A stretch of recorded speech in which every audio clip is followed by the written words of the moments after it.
তবে গীতার পথে দর্শন করেছি, ভক্ত শ্রীবদনে শ্রবণ করেছি। মুখং করতি বাসালং পঙ্গলং হইতি গিরি যৎকৃপা তমহং বন্দে পরমানন্দ মাধব। অসম্ভব সম্ভব হয় যদি আপনাদের মতো সাধুগুরু বৈষ্ণবেরই কিঞ্চিত কৃপা হয়। আপনাদের মতো সাধুগুরু বৈষ্ণবের কিঞ্চিত কৃপা অনুসারে এখানে দাঁড়িয়ে দুটো কথা বলা যেতে পারে। সকলেই আমাকে কিঞ্চিত কৃপা ভিক্ষা নিবেদন করবেন, আমি যেন আপনাদের কথা আপনাদের কাছে ফিরিয়ে দিতে পারি। আসতে এই যে উত্তরাগস্ত, উত্তরাগস্ত হলো মাগো বিদায়ের বেলা, বিদায়ের বেলা গৌর হরি এমন ভাবে বুঝিয়ে দিলেন, তোমরা দেখো আমার জীবনে যেভাবে উত্তরাগস্ত হচ্ছে, বিদায় নিয়ে চলে যাচ্ছি, তোমাদের সকলের জীবনে দুদিন আগে হোক পরে হোক উত্তরাগস্ত হবে, বিদায় নিতেই হবে। এমনি ভাবে বুঝিয়ে দিলেন সকলের জীবনে উত্তরাগস্ত হবে।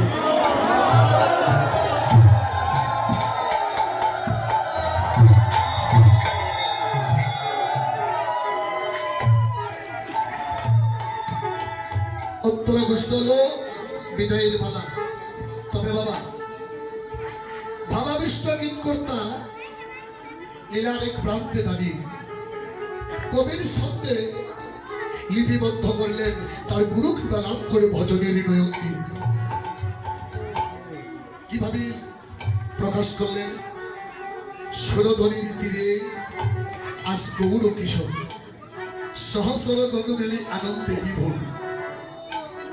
গৌর হরি আমার সুরধ্বনি গঙ্গার তীরে দাঁড়িয়েছে, অন্তরঙ্গ বহিরঙ্গ ভক্ত সঙ্গে করে সুরধ্বনি গঙ্গার তীরে দাঁড়িয়েছে। আচ্ছা বাবা, এই নবদ্বীপের মাঝে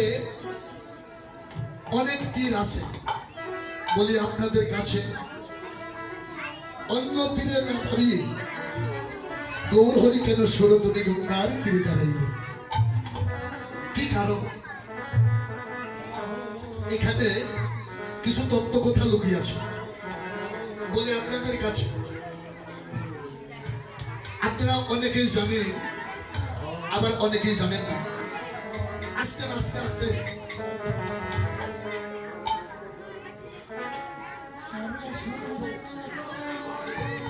আস্তে আস্তে দাদা বসে। একটি বংশ ছিল এই ঠাকুর বংশ, না বললেই হয়। ওই বংশে একটি রাজা ছিল সকর রাজা। বংশটা হলো অসুর বংশ, দত্তকুল। সকর রাজা ছিল, এই সকর রাজার ৬০,০০০ পুত্র ছিল। ৬৯,০০০ পুত্রের পর একটি পুত্র এই জগতে আসলেন, ওর নাম হলো ভক্ত ভগীরথ।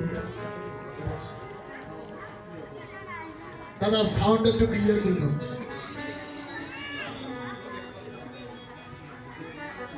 দেখুন, শেষ প্রান্তে একটি সন্তান আসলেন, ওর নাম হলো ভক্ত ভগীরথ। এই ভক্ত ভগীরথ প্রভুর স্তুতি বন্দনা করতে লাগলেন। মনে মনে ভাবলেন, প্রভু যে বংশে আমার জন্ম হয়েছে বা পাঠিয়ে দিলে, এই বংশে কোনোদিন কৃষ্ণ নাম হরির নাম হয় না। এই বংশে যারা আছে তারা কোনোদিন হরির নাম বদনে প্রকাশ করছে না। এই ভাবনা করে ভক্ত ভগীরথ ভগবানকে ডাকলেন, প্রভু তুমি একবার দেখা দাও। একবার দেখা দাও। প্রভুর স্তুতি বন্দনা করতে লাগলেন। বাবা, ভক্ত যদি ভগবানকে ডাকে, ভগবান কি থাকতে পারে? থাকতে পারে না। ডাকার মতো ডাকলে তারে পাষাণেও অশ্রু ঝরে। ভগীরথের স্তুতি বন্দনায় সন্তুষ্ট হয়ে ভগবান এসে দেখা দিলেন। বললেন, ভগীরথ, তুমি কি চাও? তোমার স্তুতি বন্দনায় আমি বড় সন্তুষ্ট হয়েছি, বলো তুমি কি চাও? ভগীরথ বললেন, কিছু চাওয়ার জন্য, কিছু পাবার জন্য তোমাকে ডেকেছি। প্রভু, এই জগতে অভাব না হলে কেউ তোমাকে ডাকে না। অভাবে পড়িলে সকলেই ডাকে। শুধু তাই নয়, অভাবে পড়িলে সকলেই কাঁদে। অভাব না হলে কেউ কাঁদে না। কিছু পাবার জন্য তোমাকে ডেকেছি, বলো ভগীরথ, তুমি কি চাও? বললেন, যে বংশে আমার জন্ম হয়েছে, আস্তে, যে বংশ আমাকে পাঠিয়ে দিয়েছ, এই বংশে কোনোদিন কৃষ্ণ নাম হরির নাম হয় না। বলো প্রভু, কোন কর্ম করিলে আমার এই বংশ উদ্ধার হবে?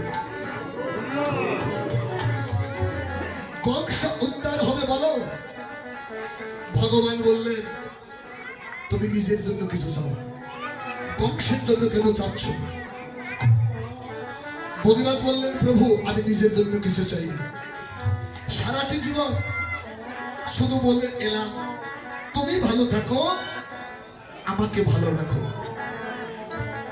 আমি নিজের জন্য কিছু চাই না। তুমি বলে দাও, কোন কর্ম করিলে আমার বংশ উদ্ধার হবে? ভক্তের কথা ভগবান ফেলে দিতে পারলেন না। বললেন, তোমার মনোবাঞ্ছা পূর্ণ হবে। বাবা, মানুষ কিন্তু আনন্দেও কাঁদে, দুঃখেও কাঁদে।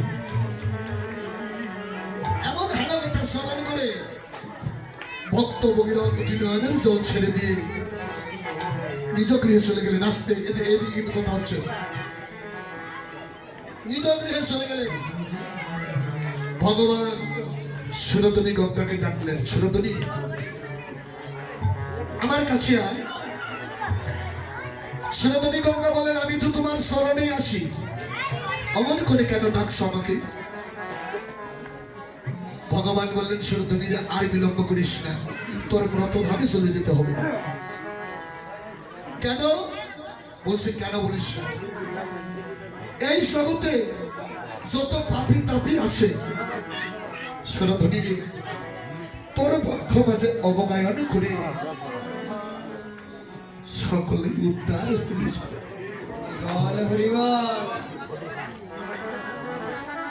সকলেই উদ্ধার হয়ে যাবে। সুরধনী গঙ্গা মনে মনে ভাবছে, সারাটি জীবন প্রভুর স্মরণে রইলা, ওই স্মরণে থাকার মতো বুঝি আর অধিকার রইল। সুরধনী গঙ্গা বলছে, প্রভু,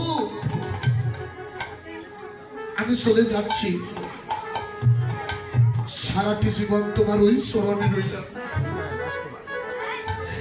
আমার মনে হয় ওই স্মরণে থাকার মতো আর সৌভাগ্য হবে না। তবে তোমার কাছে আমার নিবেদন,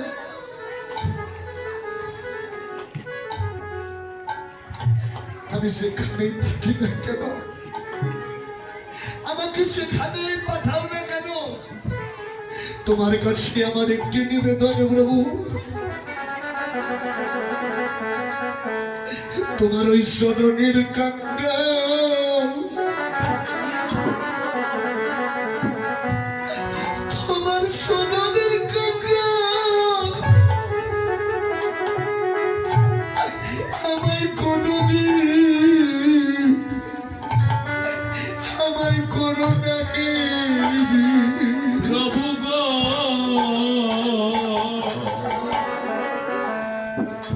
তোমার স্মরণে